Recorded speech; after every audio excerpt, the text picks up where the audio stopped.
Olá pessoal, tudo bem?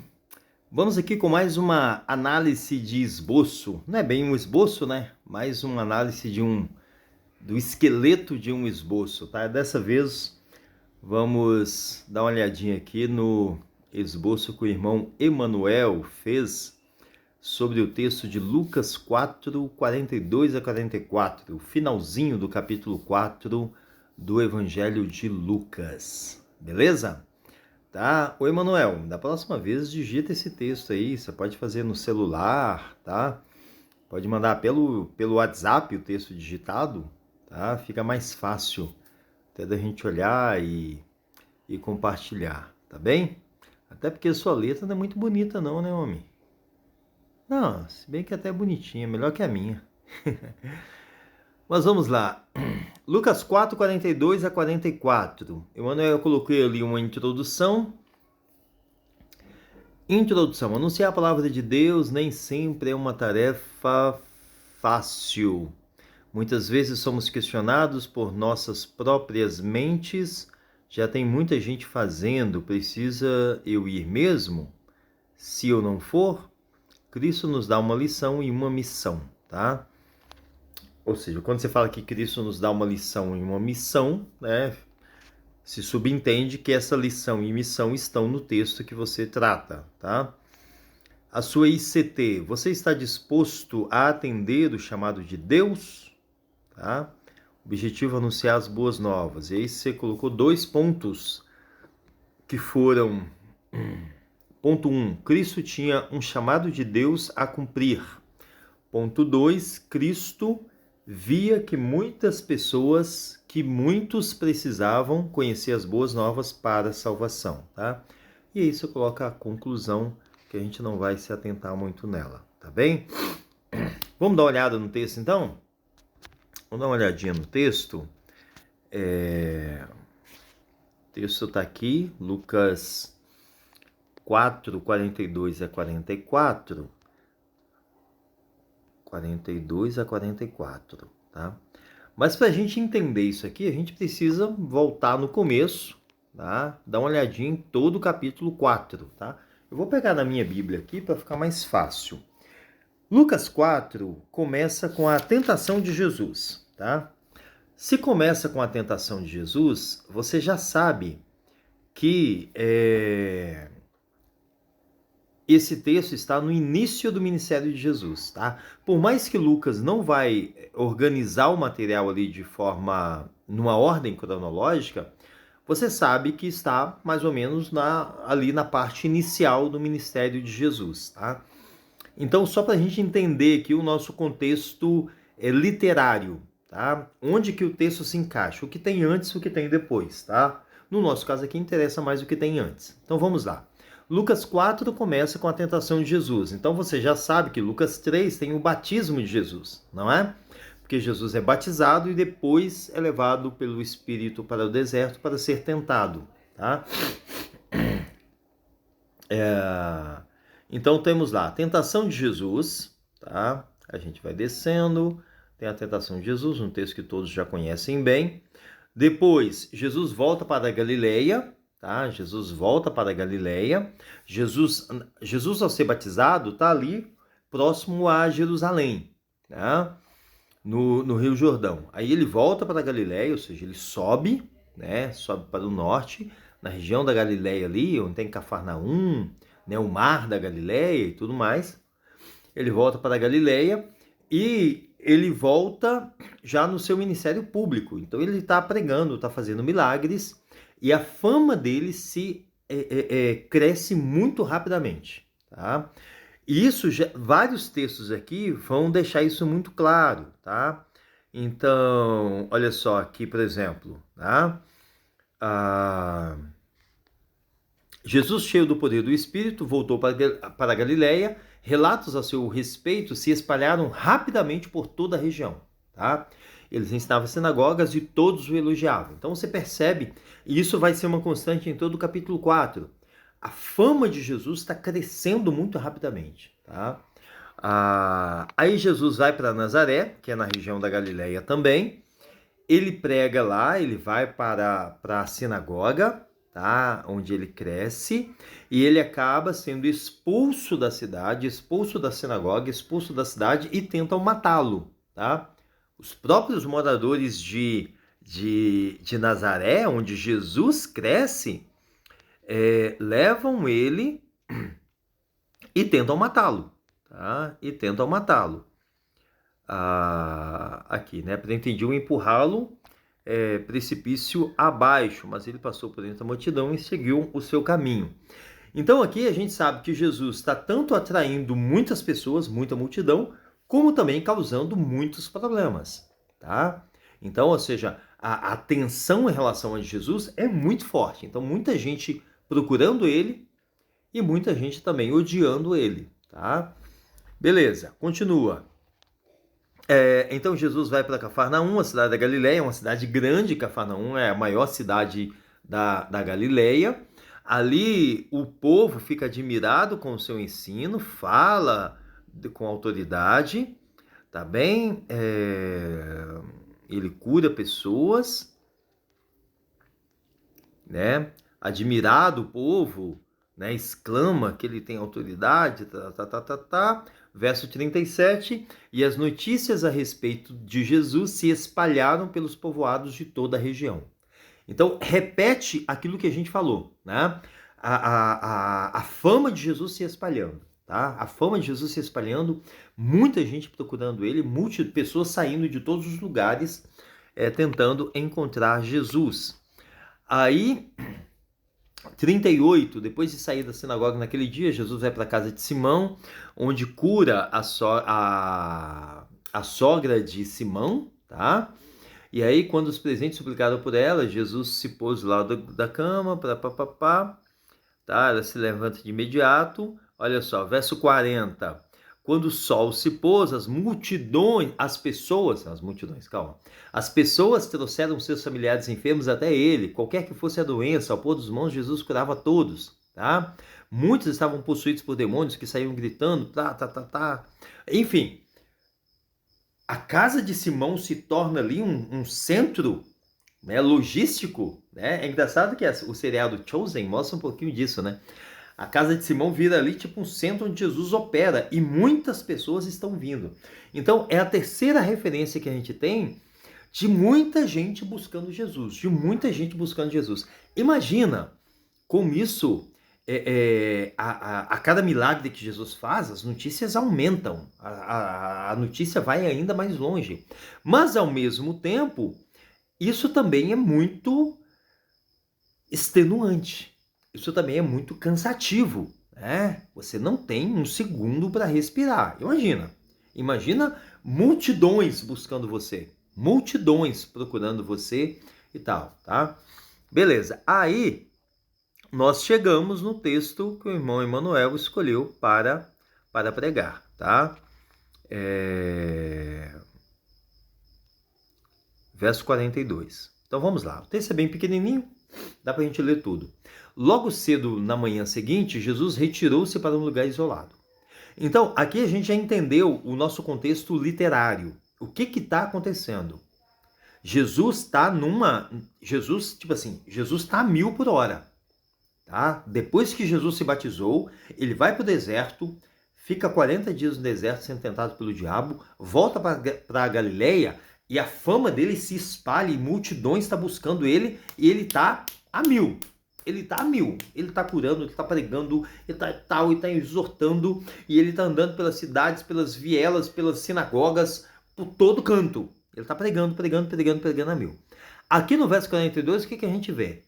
Jesus dando uma parada. Jesus, calma, né? Logo cedo da manhã, Jesus retirou-se para um lugar isolado, tá? Então a primeira referência que a gente tem em Lucas de Jesus dando uma parada. Então Jesus precisa descansar, ele precisa orar. Lembra que ele tem uma equipe, tem os discípulos dele. Então o pessoal tem que dar uma parada, né? Jesus vai para um lugar isolado. O lugar isolado quer dizer um lugar que não tem ninguém. É só ele e os discípulos. No entanto, as multidões o procuravam por toda parte e quando finalmente o encontraram, suplicaram que não as deixasse.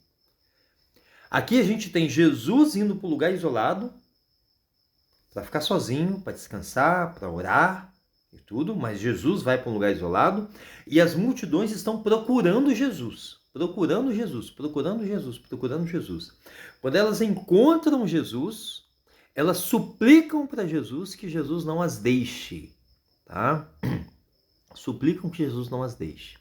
Aí o que acontece? Verso 43. Ele, porém, disse. Porém, gente, para a gente pregar e para a gente ler um texto, a gente tem que se atentar nessas coisas. O que é porém aqui?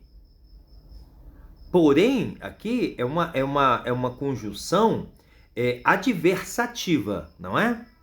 Porém, não é isso?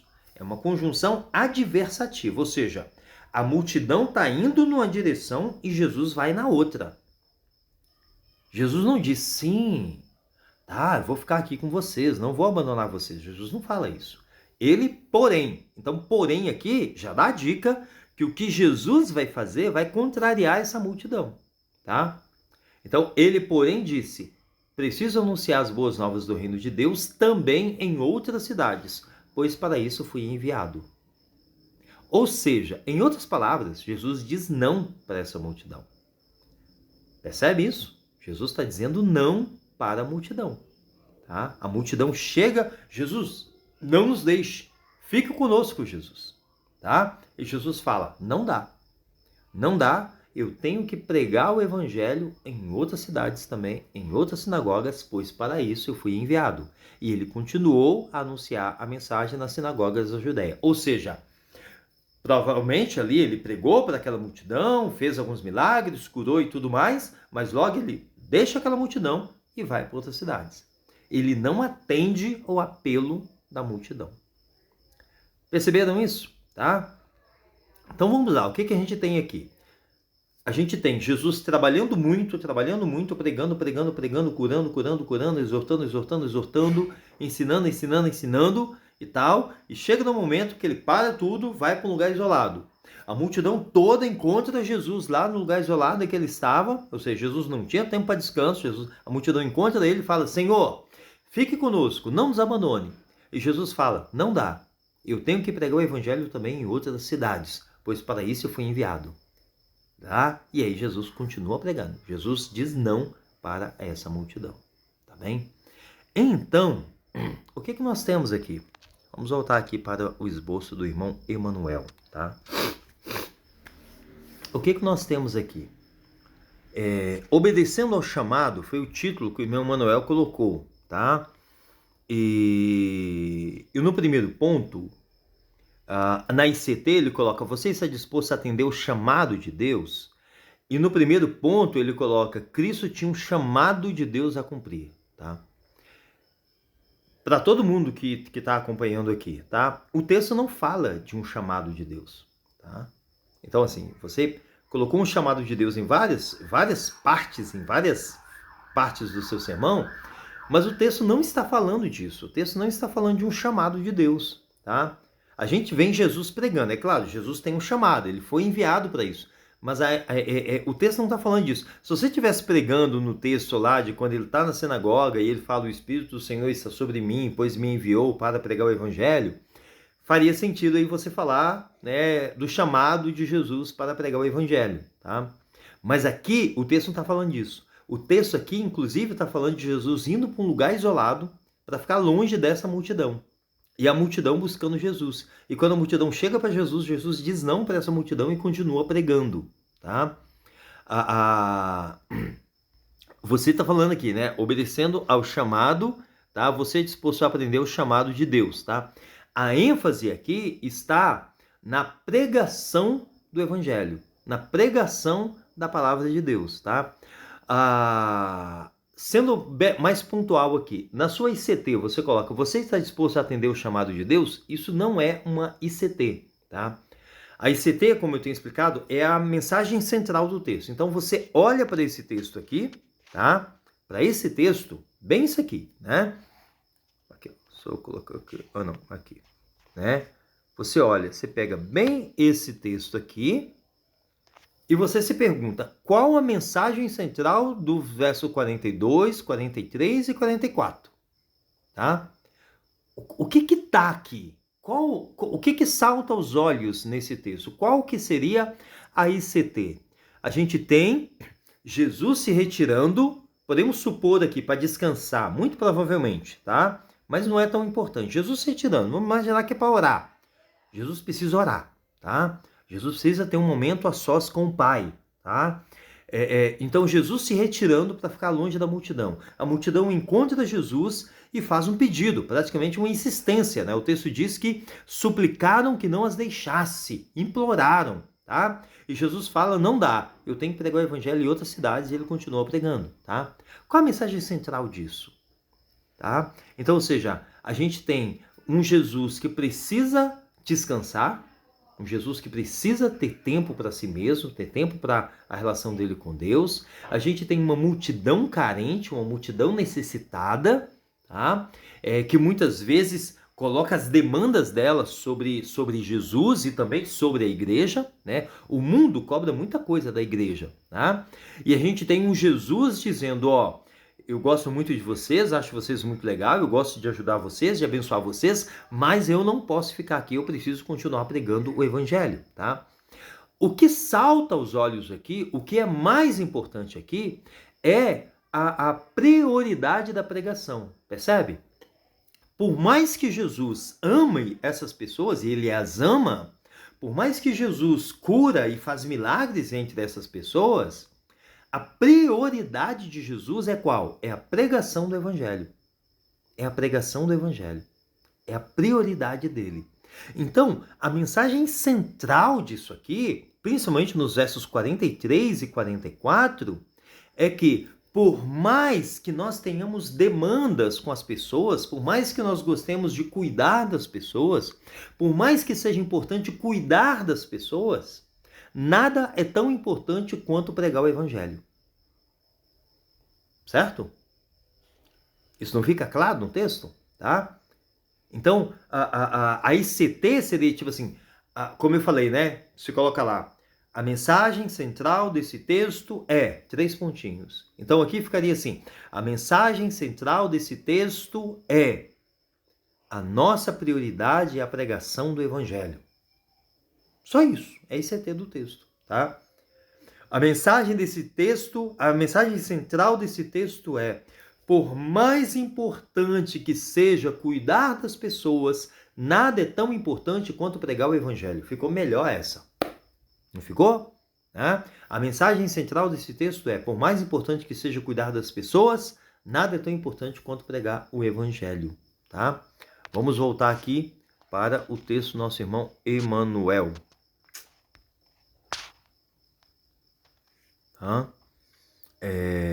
Por que que, Emanuel, você colocou assim uma pergunta, tá? Você está disposto a pregar, a render o chamado a atender o chamado de Deus, tá? Então você fez uma pergunta, tá? E a pergunta é válida, a pergunta é até boa dentro desse contexto, tá? Mas primeiro que o texto não está falando de um chamado de Deus, tá? Um chamado de Deus. Há vários textos que mostram um chamado de Deus, tá? Então você poderia pegar o texto de Jesus na sinagoga, falando o Espírito de Deus está sobre mim. Você poderia estar pregando sobre Atos 9, né, o chamado de Paulo. Você poderia estar pregando sobre Isaías, né, Isaías 7, o chamado de Isaías. E aí caberia essa pergunta, né? Você está disposto a atender o chamado de Deus para a sua vida, né? Mas aqui não é essa a questão, tá? Aqui não é essa a questão. Aqui é mais a ICT, a mensagem central, a ideia central do texto é que, por mais que seja importante cuidar da multidão, nada é tão importante quanto pregar o evangelho. A multidão vai até Jesus carente, necessitada, e pede, Jesus, fique conosco, cuide de nós, atenda a nós. E Jesus fala, não dá. Eu preciso continuar pregando o evangelho. Tá? É isso que Jesus faz. Então, a ICT seria essa. A mensagem central do texto é, por mais que seja importante cuidar das pessoas, nada é tão importante quanto pregar o evangelho. Tá bem? E aí, a gente vai para os 2 pontos, tá? Aí, no primeiro ponto, Emmanuel colocou, Cristo tinha um chamado de Deus a cumprir. Sabe? Sim, Cristo tinha um chamado de Deus a cumprir, mas esse texto não fala disso. Esse texto não mostra isso, tá? Quer dizer, até mostra. Mas ele, né, porque aqui no verso, né, precisa anunciar as boas novas do reino, porque para isso fui enviado, né? Cristo tinha uma missão a cumprir, né? E qual era a missão? A pregação do evangelho, tá? Cristo tinha uma missão. Então, se a gente mudar aqui de chamado para missão, tá? Poderia ficar esse ponto 1, sabe? Cristo tinha uma missão a cumprir, tá? Desde que nesse ponto você especifique claramente qual é a missão de Cristo. E qual é a missão de Cristo? Pregar o evangelho, tá? Não é cuidar das pessoas, sabe? No sentido de atender às suas necessidades, no sentido de atender às demandas. Isso é muito importante. Não é o mundo que estabelece quais são as nossas prioridades, é Deus.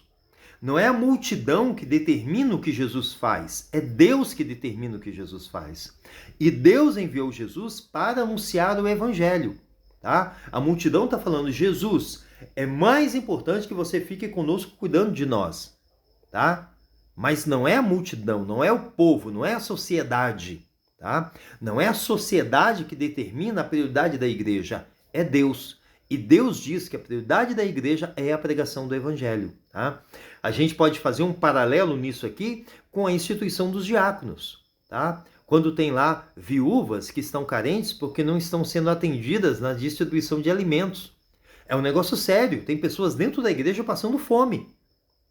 Mas mesmo sendo um negócio sério e mesmo sendo algo que necessite uma solução urgente, os apóstolos falam o quê?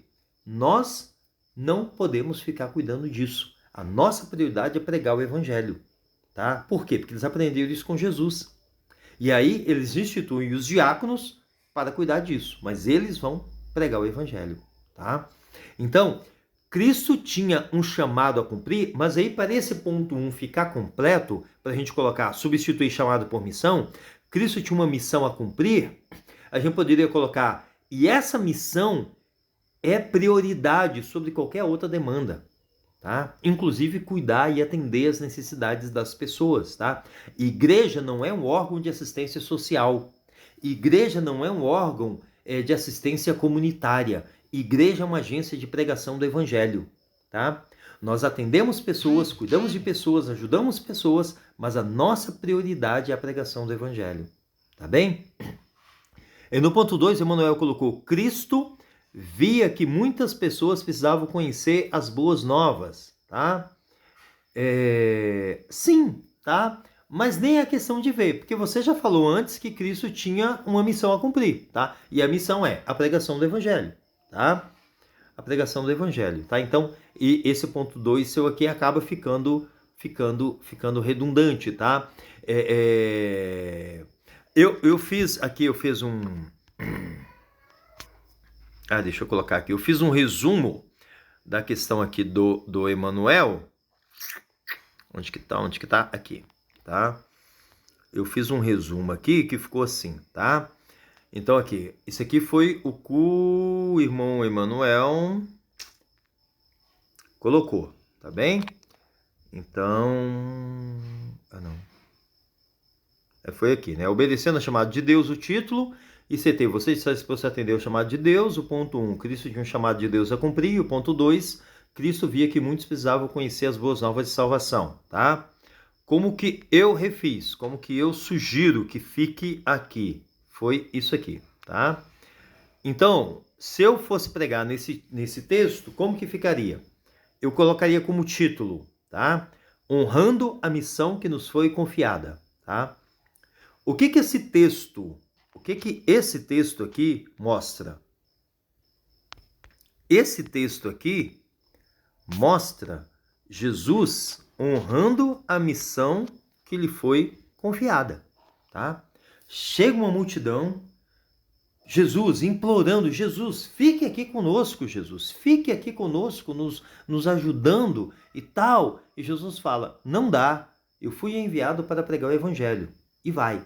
O que Jesus está fazendo? Jesus está honrando a missão que lhe foi confiada, tá? Honrando a missão que lhe foi confiada. Lembra da transfiguração? Em que Pedro pede isso, né? Senhor, fiquemos aqui. Vamos fazer tendas para o Senhor, para Moisés, para Elias. Fiquemos aqui no monte. E Jesus fala: não, não dá.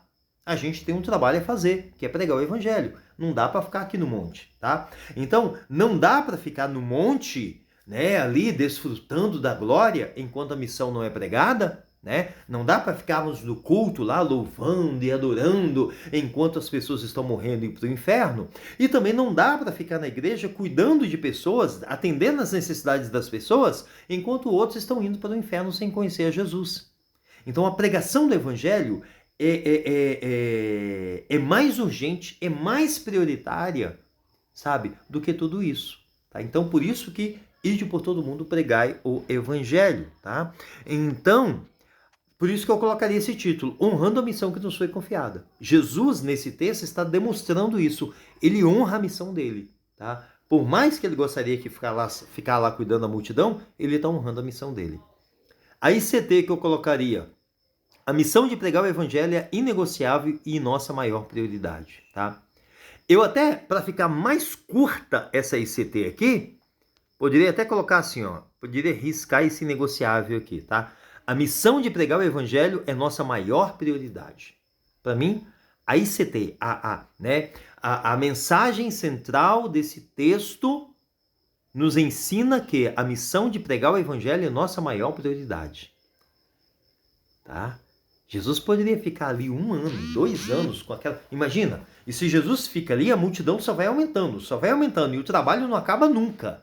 O trabalho não acaba nunca, é doentes, é endemoniados e tal. Jesus ficaria 2 anos naquele local, tá? Mas não dá, não dá. A maior prioridade dele não é ficar curando enfermo, não é ficar expulsando demônio, é pregar o evangelho, tá? Então a minha ICT seria essa. E aí eu coloquei 2 pontos, tá? 2 pontos. O primeiro ponto foi... Ponto 1. Pregaremos até ficarmos exaustos, tá? Porque o texto começa assim, né? E Jesus vai para um lugar isolado, tá? Pregaremos até ficarmos exaustos, pregaremos até ficarmos cansados, pregaremos até ficarmos exauridos com esse negócio, tá? Jesus passa por essa experiência. Depois que os discípulos voltam da missão, né, a missão dos 70, né, Jesus também leva eles para um lugar isolado, porque eles não tinham tempo nem de comer, o texto fala isso, tá? Então pregaremos até ficarmos exaustos, até ficarmos cansados, até a gente falar: cara, eu preciso de um tempo só para mim, eu preciso de um momento só eu com Deus, tá? Então, aleluia, pregaremos até ficarmos exaustos, tá? E o ponto 2, cuidaremos, mas não à custa da pregação, tá? Jesus cuidava das pessoas, Jesus curava pessoas, Jesus exortava as pessoas, Jesus libertava pessoas de demônios, mas Jesus não deixava que isso se tornasse a sua prioridade. Jesus não virou um curandeiro, tá? Jesus não virou um milagreiro, Jesus é um pregador, ele é um pregador do evangelho. Então, pregaremos até ficarmos exaustos, ponto 1. Cuidaremos, ponto 2, cuidaremos, mas não à custa da pregação. A gente cuida das pessoas, a gente abraça pessoas, a gente inclui pessoas, mas não à custa da pregação. A pregação é a nossa maior prioridade. Certinho? Bom, Emanuel, bacana, tá? Bacana, mas dá pra gente assim, lembra? O que a gente fez aqui? Eu voltei lá no começo do capítulo para pegar tudo isso, né? Se você está pegando um texto que é no finalzinho do capítulo, você precisa dar uma olhadinha em todo o capítulo, tá? E mastigar um pouquinho isso, tá bem? Mas é isso aí, muito bom, vamos melhorar no próximo, beleza? Um abraço, gente, até mais. Deixa eu fechar isso aqui, 29 minutos, oh maravilha.